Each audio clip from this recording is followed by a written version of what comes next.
Hi everyone, this is Tasneem. In this episode of For All Humans, we share the inspiring stories of 3 British Victorians who became Muslim at the height of the British Empire. The stories are narrated in recent BBC articles. The articles tell the stories of such pioneers who defied Victorian norms at a time when Christianity was the bedrock of British identity.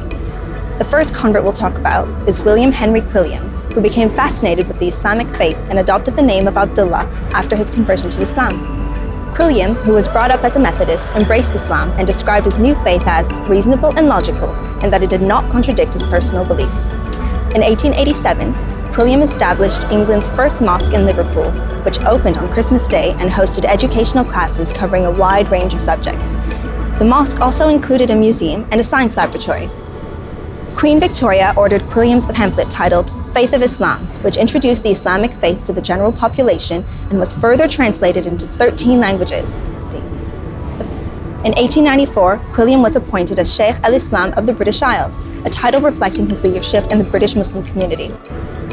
It is estimated that around 600 people converted to Islam in Britain as a direct result of Quilliam's work.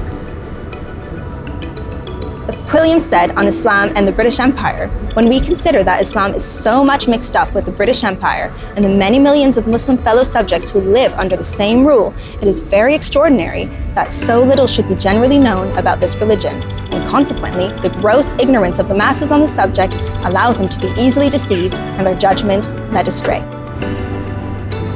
Quilliam was a charismatic preacher, lawyer, writer, and community leader. He was also known for his work with the underprivileged and was an advocate for trade unionism and divorce law reform. Quilliam died in London in 1932 and was buried in Surrey Town. The second aristocratic Victorian is Lady Evelyn Cobbold, later known as Zainab.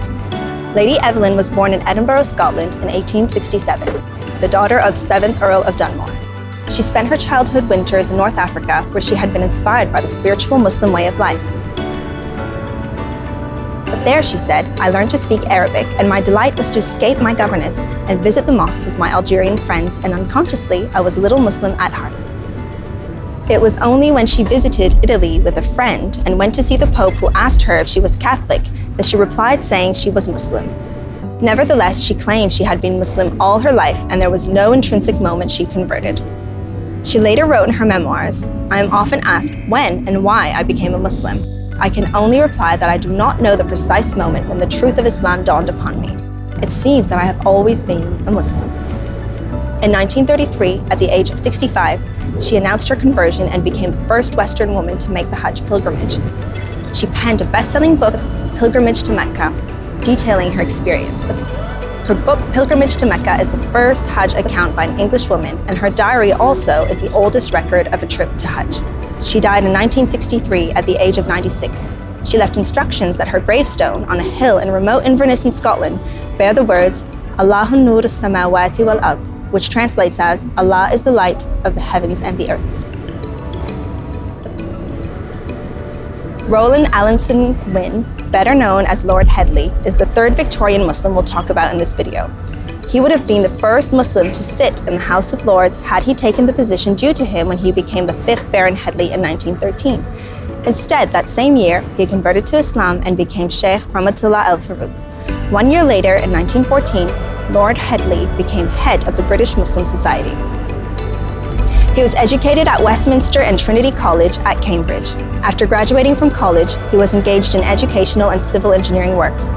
He was a man of many talents. One contemporary profile published in Time magazine described him as a man of many parts, a champion middleweight boxer in his day at Cambridge, a distinguished globetrotter, an editor, and an excellent raconteur.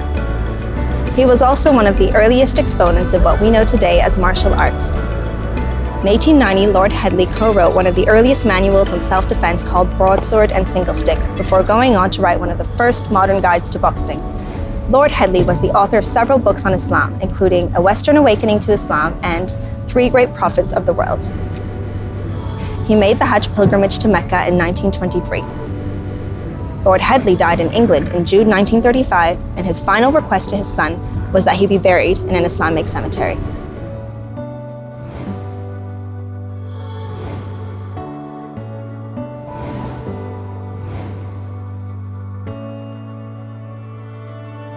If you liked what you saw, please remember to like, comment, share, and let us know what you think in the comment section below. See you all next time.